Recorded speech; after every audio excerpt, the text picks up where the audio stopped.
श्री स्वामी समर्थ मित्रांनो, बघताय ना, बघायलाच पाहिजे आला महाराजा। तर मित्रांनो, 2 वर्षापूर्वी इकडचा मी व्हिडिओ बनवलेला, तो कुठचा बनवलेला तो मी आता तुम्हाला दाखवणार आहे। तर मी आलोय भाटे बीचवर आलोय। पाठी बघू शकता तुम्ही, समुद्र, अथांग समुद्र असा खवळलेला आहे, भरती आहे। आणि मी भाटे बीचवर आलेलो आहे आणि यासाठी आणलंय, आज आपण आलोय झरी विनायक मंदिर बघायला। झरी विनायक मंदिर मी 2 वर्षापूर्वी तुम्हाला दाखवलेलं होतं आणि खूप मला थंब दिले होते भरपूर लोकांनी। त्या टायमाला ते जुनं मंदिर होतं। तुम्हाला जर जुनं मंदिर बघायचं असेल तर माझ्या व्हिडिओमध्ये बघू शकता। आणि आता नवीन मंदिर बांधलेलं आहे ते आपण बघायचं आहे। चला तर जायचं आहे झरी विनायक मंदिर बघायला। खूप छान असं बनवलेलं आहे, खूप मोठी त्याची प्रतिष्ठापना झाली। जे मंत्री आहेत कोकणातले, उदयजी सामंत साहेब, हे पण होते। खूप अशी गर्दी होती त्या टायमाला, आपल्याला येता आलं नाही। पाडव्याला त्याचं उद्घाटन झालं आणि खूप छान असं मंदिर बांधलं आहे। तर चला आता जायचं आपल्याला झरी विनायक मंदिर बघायला। चला तर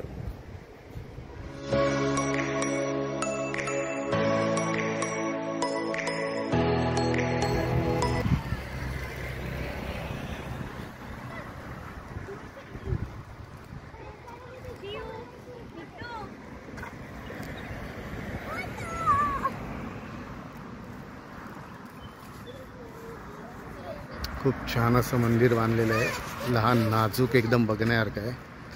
आणि समुद्राच्या एकदम जवळच असल्यामुळे खूप उठून दिसते, खोलून दिसते। थोडं काम बाकी आहे कलरचं वगैरे। खूप मोठा परिसर केलेला आहे, बघू शकता तुम्ही। समोरचं ते समुद्र आहे भाटे बीचला लागून। आणि बायो टॉयलेट केलेलं आहे बघा, बायो टॉयलेट बसवलेलं आहे, म्हणजे जे भक्तगण येतील किंवा पर्यटक येतील त्यांच्यासाठी बायो टॉयलेट केलेलं आहे। आणि परिसर खूप मोठा बनवला आहे त्यांनी, ते बघू शकता तुम्ही। डोंगराच्या कुशीत वसलेलं आपलं झरी विनायक मंदिर।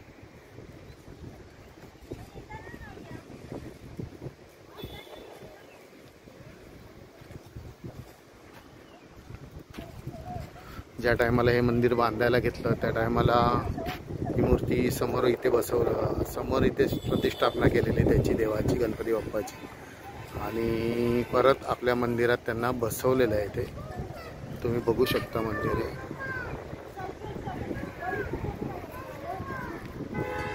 हा झरी विनायक गणपती आहे, तो नवसाला पावणार आहे। खरोखरच ती मूर्ती बसवलेली नाही, स्थापित नाही आहे ती, आपणच जी बोलतात रूप येतं तसं ते पाषाणामध्ये रूप आलेलं आहे। आणि नवसाला पावणारा गणपती आहे। आणि ह्याची प्रतिष्ठापना आता परत नवीन मंदिर झाल्यानंतर आपले नरेंद्र महाराज, जगद्गुरू नरेंद्राचार्यजी महाराज यांनी त्याची प्रतिष्ठापना परत केली।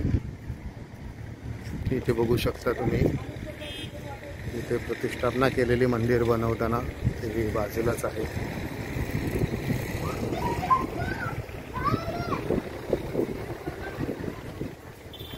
आणि जे गोमुख आहे ते अजूनही खाली मंदिराच्या घेतलेलं आहे, बघू शकता तुम्ही।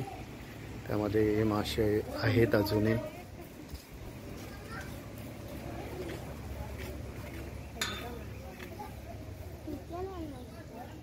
गोमुखातून अजूनही पाणी वाहत आहे, मोठमोठे मासे आहेत बघा पाण्यामध्ये। तळं आहे मोठं असं।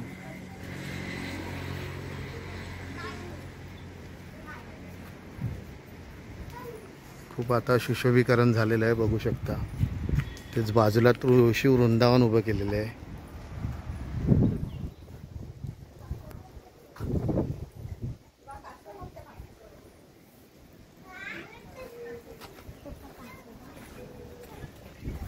खूप छान असं परिसर केलं आहे, खूप साफसफाई आहे, एकदम सुंदर, बघू शकता तुम्ही माझ्या मोबाईलमध्ये, आपल्या व्हिडिओमध्ये दिसतंय तुम्हाला बघा।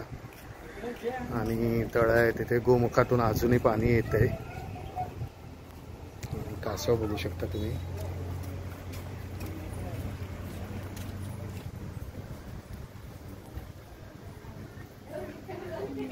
पाण्यात कासव आहे मोठा असा, आणि मासे आहेत।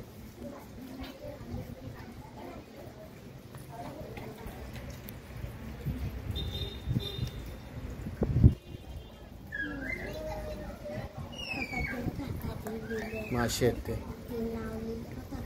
जय श्रीराम.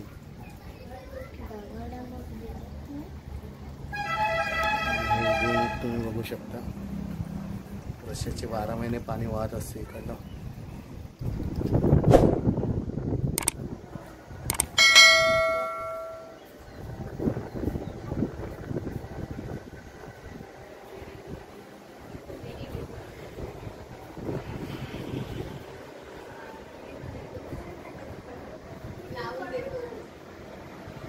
खूप सुंदर असा दरवाजा बनवलेला आहे बघू शकता बाप्पाचा.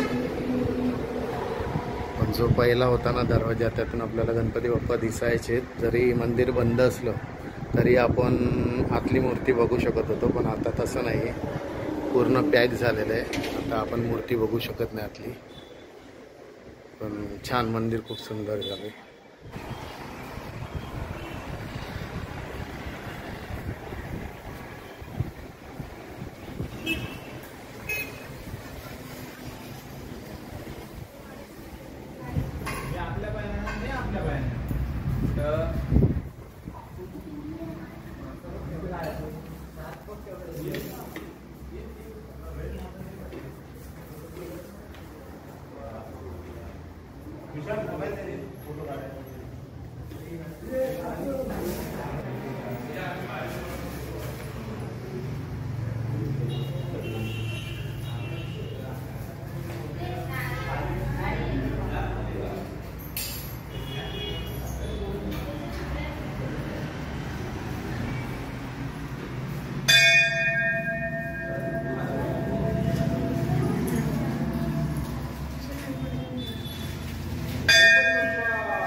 बाजूला मारुतरायांची मूर्ती बसवलेली आहे बघू शकता तुम्ही. काळ्या पाषाणातली आणि पितळेची मूर्ती आहे.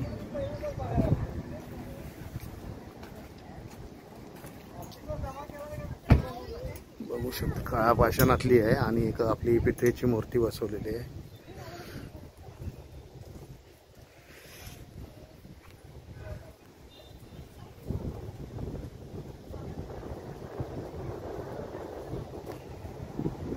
छान परिसर केलेला आहे.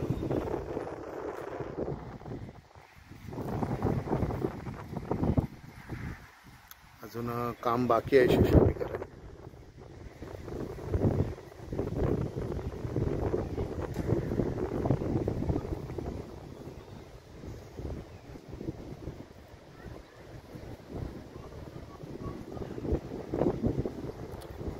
आता खूप ऊन आहे, दुपार झालेली असल्यामुळे पर्यटक आणि भक्तगण कमी आहेत. तरी येणाऱ्यांची संख्या कमी नाही, लोक येत आहेत जात आहेत.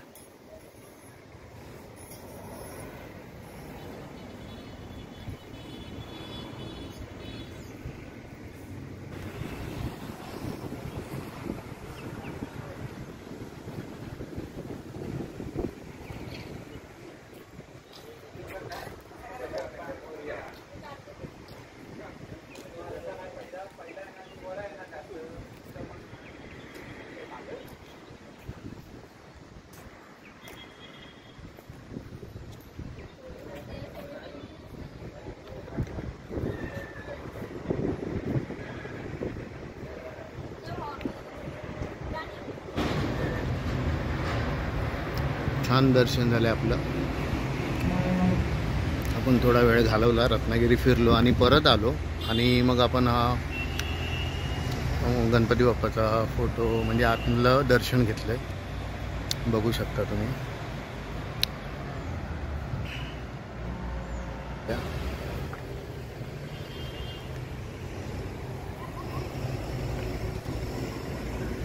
समुद्र समोरच बघू शकता तुम्ही आपला बीच, भाटे बीच.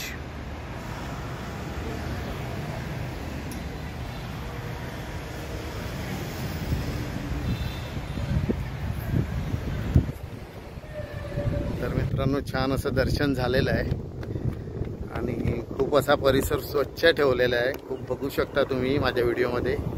तर हा व्हिडिओ आवडल्यास नक्की आपल्या व्हिडिओला लाईक, शेअर आणि आणि सबस्क्राईब करायला विसरू नका. चला तर मग, श्री स्वामी समर्थ.